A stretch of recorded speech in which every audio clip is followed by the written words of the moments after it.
Selamat malam. Thank you buat tim musiknya. Amazing ya. Saya sangat diberkati dan amazingly saya nggak pernah nih janjian dengan tim musik. Tapi sedikit banyak tema hari ini dan judulnya juga baru dinyanyiin. So it's quite amazing. Yuk, mari kita berdoa dulu ya. Terima kasih Tuhan atas waktu yang kau berikan kepada kami. Biarlah kau siapkan hati kami, kau berikan yang terbaik. Dan kau bicara melalui saya untuk menyampaikan pesan-pesanmu Tuhan. Speak to us, turunkan roh kudusmu di setiap ruangan dari teman-teman saudara-saudara yang ada di Zoom ini. Biarkanlah engkau yang berbicara, engkau yang berperkara. Thank you Lord Jesus, in your name we pray, amen. Oke, welcome back. Terima kasih semuanya yang udah join ya. Selamat datang di Christ Culture Community. Hari ini topik yang mau saya bicarakan adalah mengenai hati yang taat terhadap firman. Nah, saya berharap saudara-saudara setelah mendengar semuanya ini bisa memiliki hati yang taat. Hati yang taat terhadap Tuhan, terhadap firman. Oke. Nah, bagaimana menurut Anda? Taat itu susah atau gampang? Kalau buat saya, taat itu susah-susah gampang. Nah, karena saya sebut susahnya 2 kali, berarti lebih banyak susahnya dibanding gampangnya. Kalau saudara-saudara di sini bagaimana? Nah, kenapa buat saya itu susah? Nggak semudah itu taat gitu. Karena menurut saya hati kita tuh sebenarnya malas, lebih apa ya? Nggak mau nurut. Saya mau kasih lihat. Nah ini anak saya, yang besar namanya Warren, yang kecil namanya Kelly. Mereka memiliki 2 pribadi yang sangat berbeda.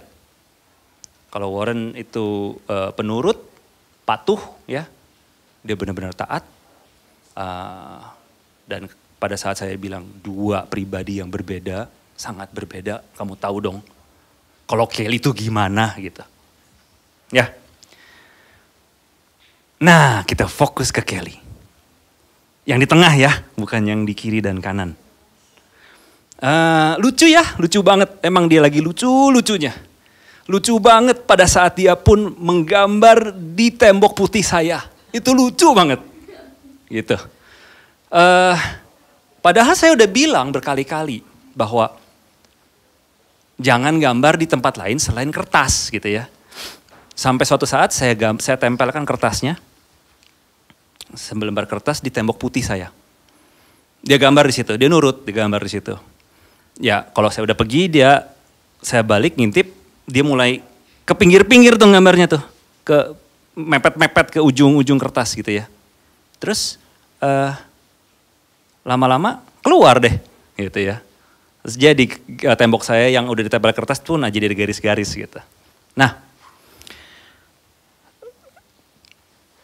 ketaatan memang buat saya nggak segampang itu. Dari kecil kita juga diberitahu untuk taat, ya. Tapi taatnya tuh dengan adanya konsekuensi, gitu ya. Kalau nggak taat, nanti dihukum, gitu. So, bagaimana dengan saudara? Kita lihat nanti ya. Apa yang sekarang saya mau bicara tentang restore your heart, seperti judul saya. Judul khotbah hari ini, restore your heart. Oke? Boleh saudara-saudara katakan sekali lagi dengan saya. Restore your heart. Oke. Restore itu apa sih sebenarnya? Nah, ini bahasa Inggrisnya gini. To bring back or to put back into a former or original state. Atau ya pendeknya itu renew. Kalau kita lihat di bahasa Indonesianya, restore, membuat jadi baru atau memperbaharui. memulihkan, atau ya boleh dibilang memulai lagi.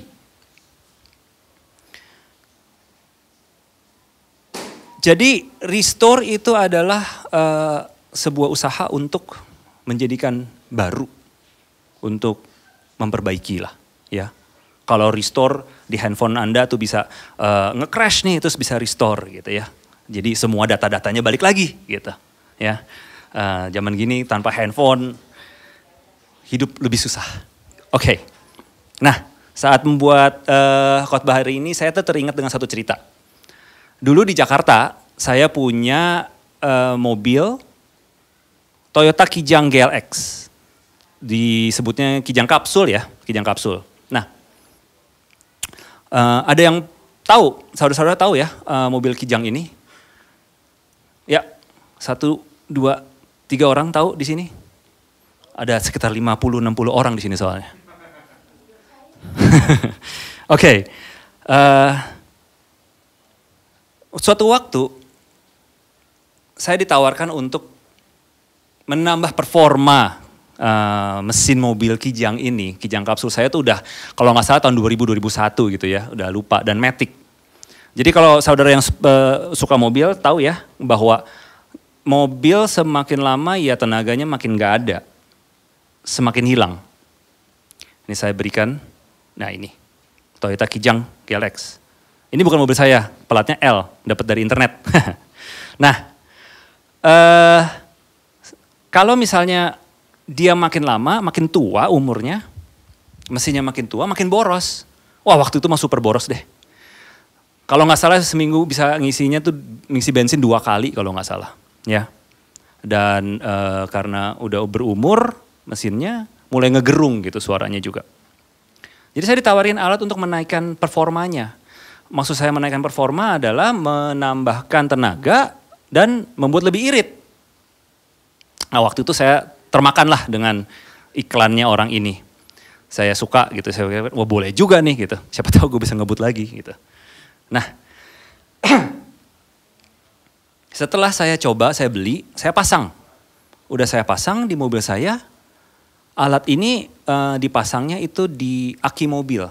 Ya, di aki mobil. Jadi gunanya untuk mengatur, meregulasi lagi sistem listriknya gitu. Sehingga bisa menambahkan tenaga.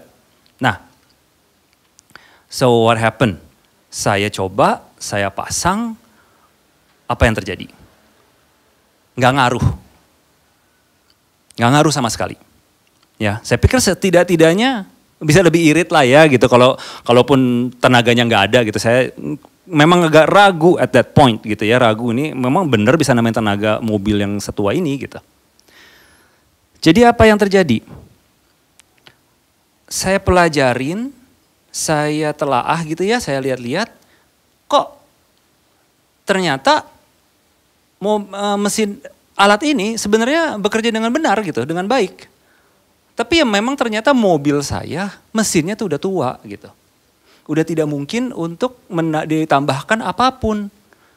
Jadi kalau mesinnya memang sudah tua, mau dimodifikasi, mau ditambah, udah gak mampu gitu. Ya. Yang sudah terlalu tua dan lama, itu dibutuhkan pembaharuan. Jadi saya tempelkan alat itu, saya coba, saya dengan harapan untuk memperbaikinya, menambah performanya, tetapi ternyata gatot saudara-saudara. Gagal total. Saya mengambil kesimpulan begini, sesuatu yang sudah tidak mampu dan tidak bisa memberikan perubahan yang signifikan, itu percuma diapa-apain juga. Udah nggak memungkinkan. Oke? Nah, kita akan masuk ke pembahasan tentang judul saya. Apa yang saya lakukan tadi, itu terhadap mobil Kijang Kapsul saya itu sebenarnya saya sedang mencoba untuk merestorasi ya. Mencoba merestorasi kemampuan mesin Kijang Kapsul saya itu. Kita lihat sesuatu yang saya temukan sesuatu yang di Alkitab istilahnya mirip, dan kita lihat, kita baca dulu di Keluaran 32 ayat 7 sampai 8. Saya bacain ya. Berfirmanlah Tuhan kepada Musa, pergilah, turunlah, sebab bangsamu yang kau pimpin keluar dari tanah Mesir telah rusak lakunya. Segera juga mereka menyimpang dari jalan yang kuperintahkan kepada mereka. Mereka telah membuat anak lembu tuangan dan kepadanya mereka sujud menyembah dan mempersembahkan korban. Sambil berkata, hai Israel, inilah Allahmu yang telah menuntun engkau keluar dari tanah Mesir. Ya. Kita lumayan familiar dengan cerita bagaimana Musa membawa bangsa Israel keluar dari Mesir.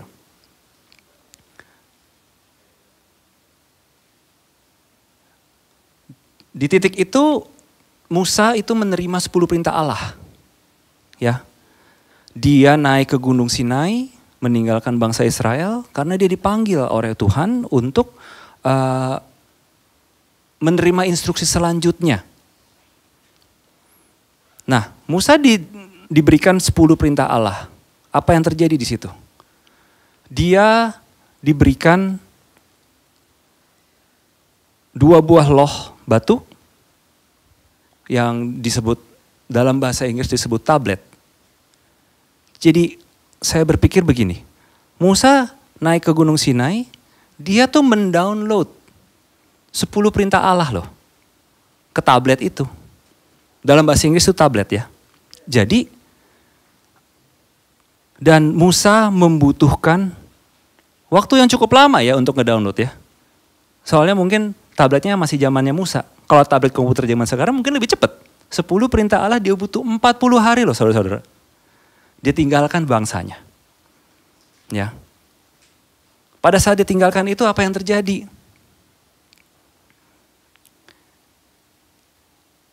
Bangsa Israel menjadi galau. Mereka bingung. Pemimpinnya nggak ada. Pemimpinnya pergi ke sana, keluar mencari Tuhan. Karena memang juga disuruh Tuhan. Selama 40 hari loh. Mereka tuh ibaratnya apa ya? Domba yang kehilangan gembala lah. Mereka bingung, mereka galau. Dalam kebingungan ini mereka tuh nggak sadar dan nggak ngeh bahwa Tuhan tuh sebenarnya udah membuktikan dan dia sudah bawa bangsa Israel keluar dari Mesir ya bersama dipimpin oleh Musa dengan membelah laut, dengan tiang api, dengan tiang awan, dia terus dilindungi gitu. Ya. Tuhan tuh sebenarnya nyata membawa bangsa Israel keluar dari Mesir. Nah, pada saat ditinggalkan oleh Musa, dengan cepat mereka merasa galau, bingung. Mereka kehilangan arah. Nggak tahu nih mesti ngapain. Mereka terdampar gitu di padang gurun, di kaki Gunung Sinai. Dan mereka nggak tahu harus apa. Mereka pikir jangan-jangan Musa pergi naik ke gunung, mati di sana. Cilaka gua gitu ya. Apa yang harus kita lakukan? Nah, at that point mereka mencari Harun dan mereka minta untuk dibuatkan Allah kepada Harun. Untuk memimpin mereka. Karena ya Musa gak turun-turun gitu. Sebenarnya permintaannya make sense gitu ya. Kamu ditinggalkan terus dia gitu tanpa ada kepastian. Jadi gimana? Ya, at that point mereka udah punya tablet tapi gak punya HP gitu.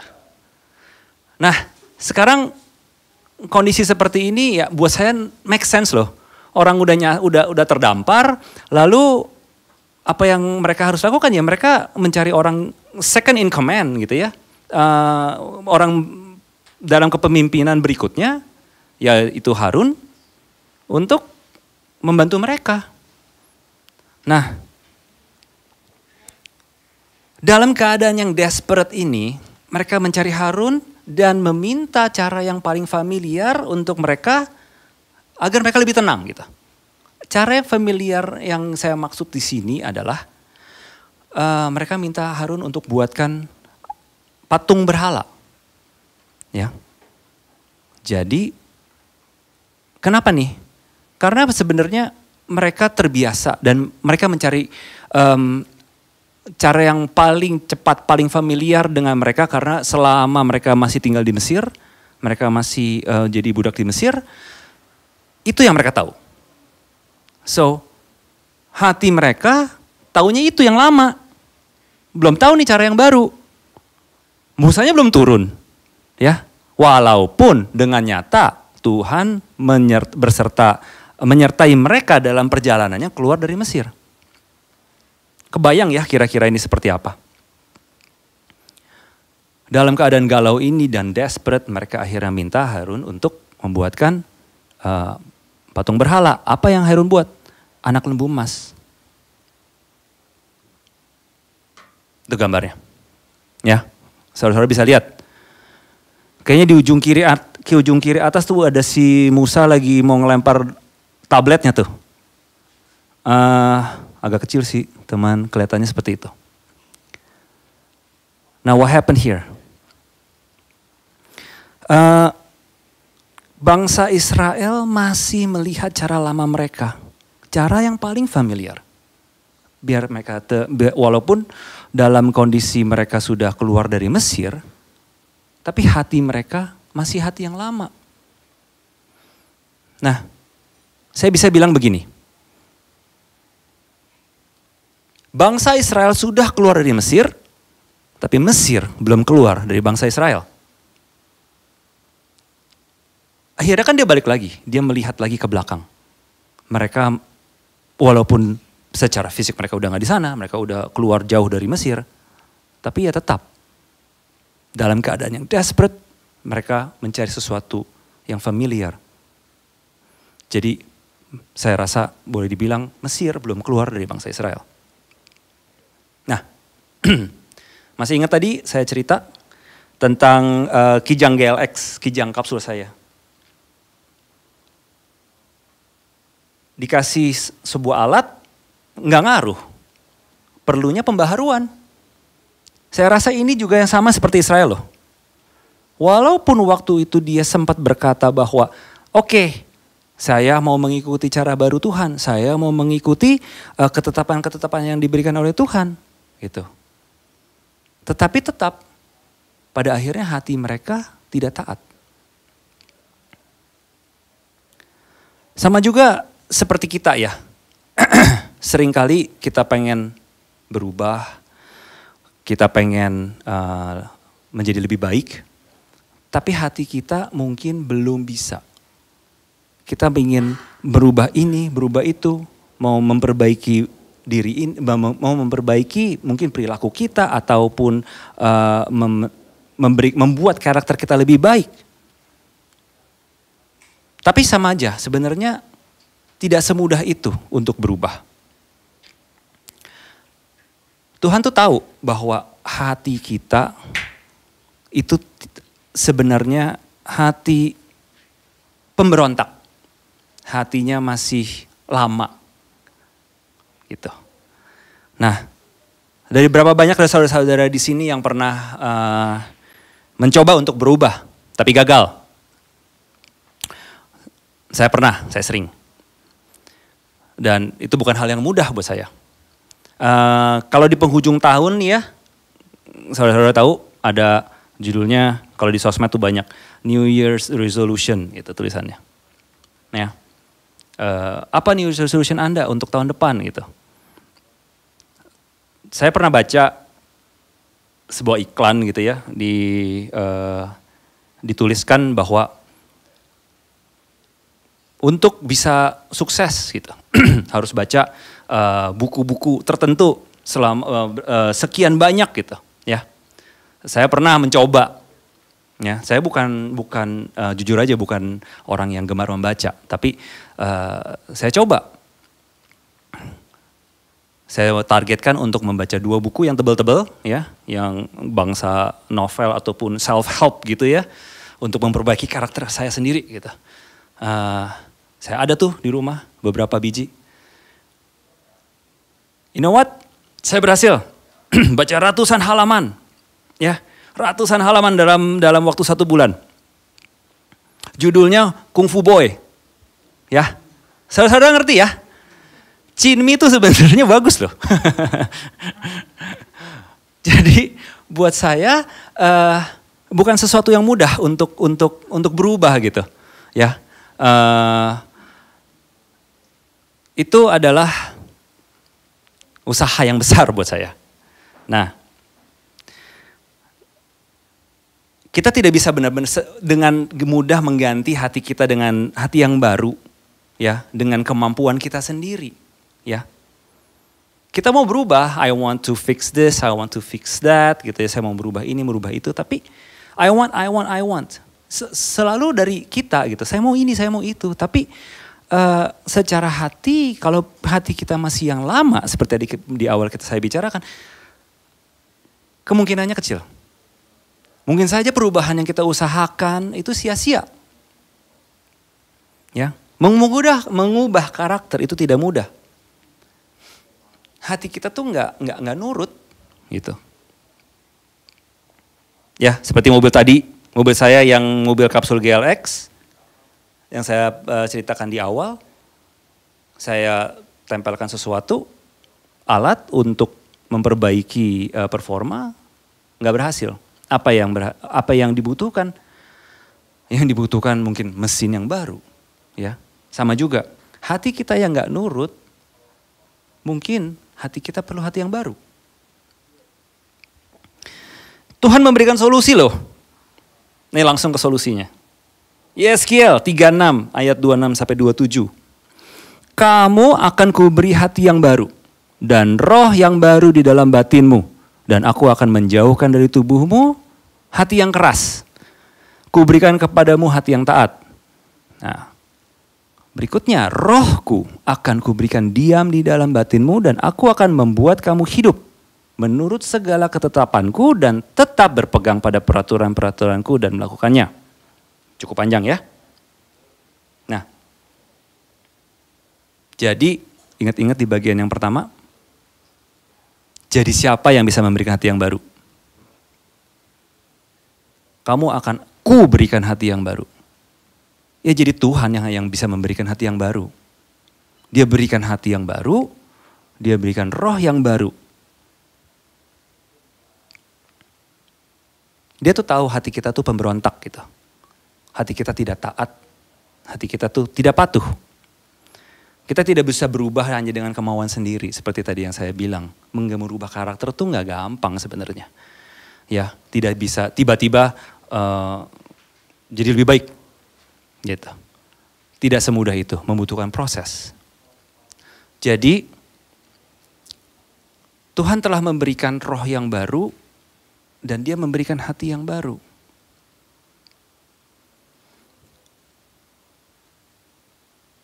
Menurut firman ini, He is the one who can restore our heart. Di situ dikatakan, kita kembali lagi, kamu kuberikan hati yang baru, ya. Dan dijauhkan dari tubuhmu hati yang keras. Kuberikan kepadamu hati yang taat. Sudah jelas banget di situ. Dia kasih yang hati yang baru, Roh Kudus pun disertakan di dalamnya, dan dijauhkan hati yang keras. Dikasihnya hatinya yang baru itu hati yang taat loh. Ya. So kita harus sadari ini. Sama seperti waktu Yesus disalibkan. Dia disalibkan untuk menebus dosa kita loh. Memberikan hati yang baru dengan penyaliban Yesus, dengan pengorbanannya dia, karyanya adalah memberikan kita hati yang baru. Memberikan hati kita hati yang baru melalui Roh Kudus. Apabila kita percaya, kalau kita sudah dilahirkan kembali dan dosa kita dihapuskan, itu adalah sama dengan kita memiliki hati yang baru. Jadi kita telah ditebus, dosa kita ditebus, hati kita diberikan hati yang baru. Mungkin kamu bisa berkata, saya tuh udah terima Yesus dan udah lahir baru gitu ya. So, gimana? Yes, saya sudah memberikan hati saya untuk Yesus, saya sudah menerima Dia dan memberikan ruang untuk Tuhan hadir di hati kita. Pertanyaan saya begini, kamu benar-benar sadar gak sih? Apakah kamu benar-benar sadar kalau kamu tuh sebenarnya udah punya hati yang baru? Pada saat kita memiliki hati yang baru, kita akan menjadi lebih excited akan hal-hal yang berhubungan dengan Tuhan, dengan Yesus. Kan kalau kita sadar nih, Tuhan Yesus sudah mengorbankan dirinya di kayu salib untuk kita. Menurut saya seharusnya kita lebih excited, lebih merasa mendekatkan diri dengan Tuhan. Dengan excitement ini kita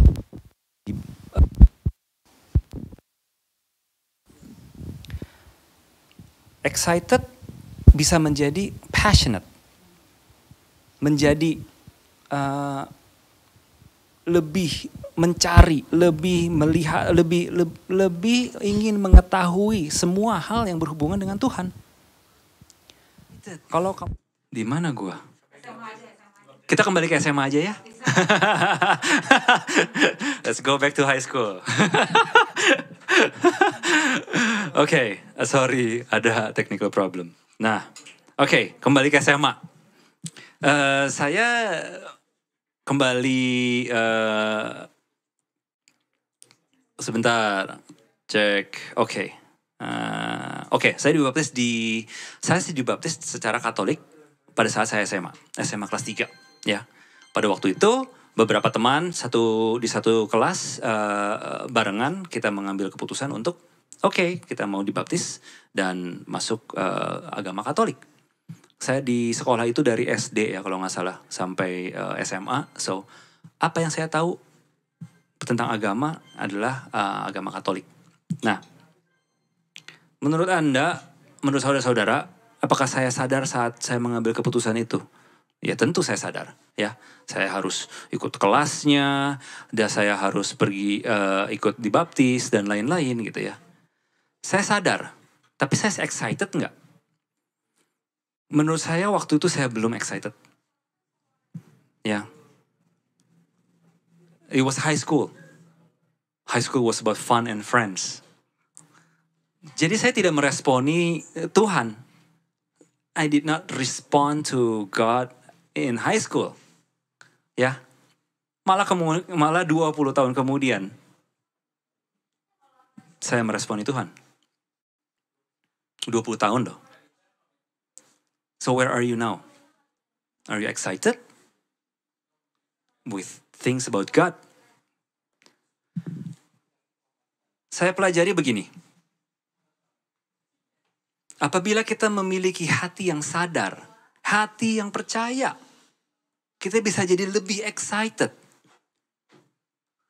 Karena hanya kesadaran saja, itu nggak bisa. Saya sadar kok tadi, saya cerita di SMA, saya mengambil keputusan untuk dibaptis, saya sadar. Ya, mungkin saya masih percayanya kurang tuh waktu itu. Jadi saya nggak excited.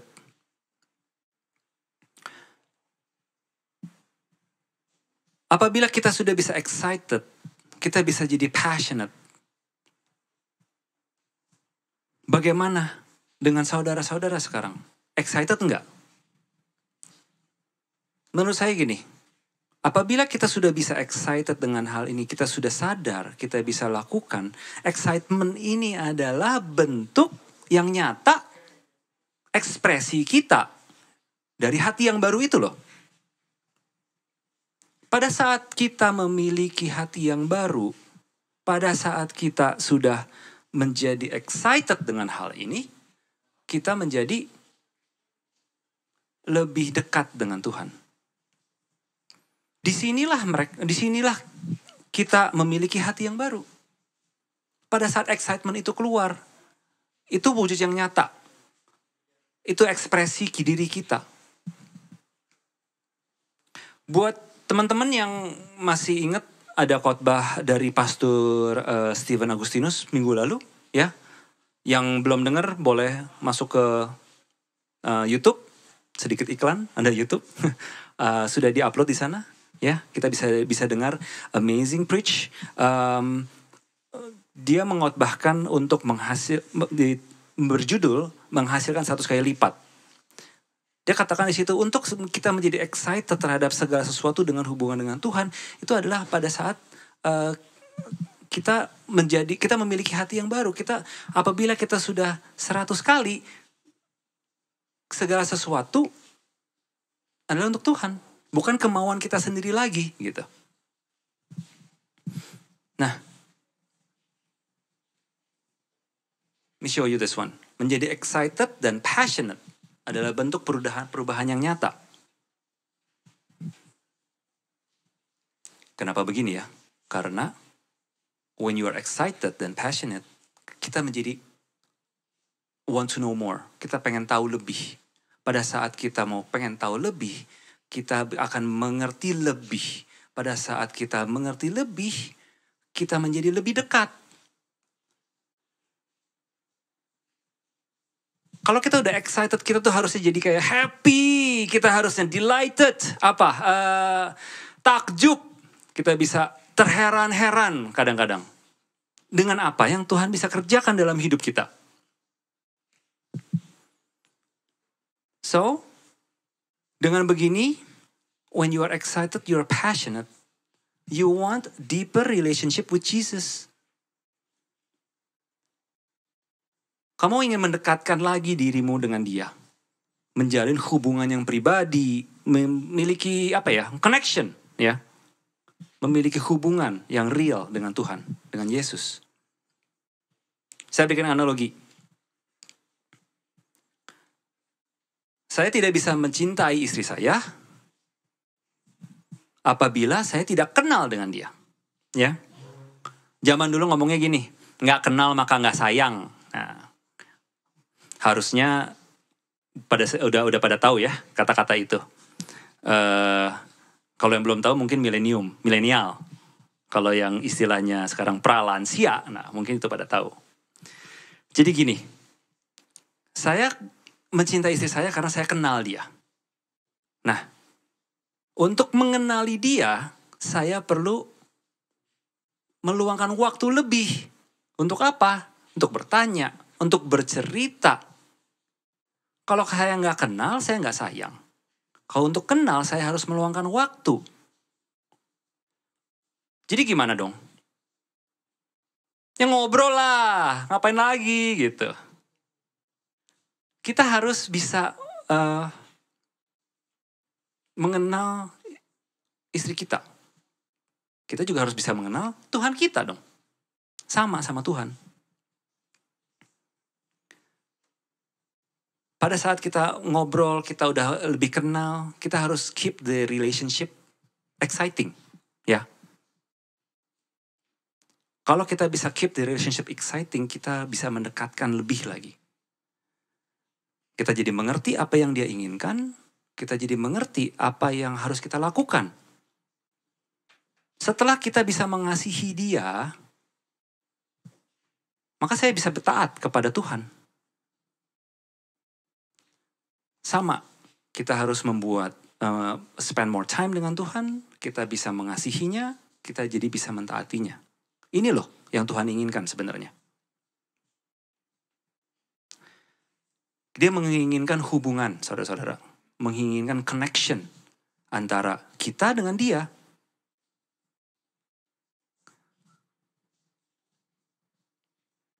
Passionate relationship with Jesus. Hubungan yang lebih dalam. Ya. Jangan hanya satu arah.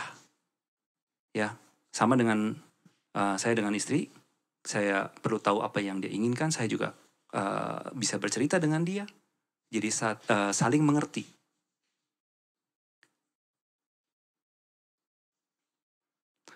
Obey Him in a loving relationship.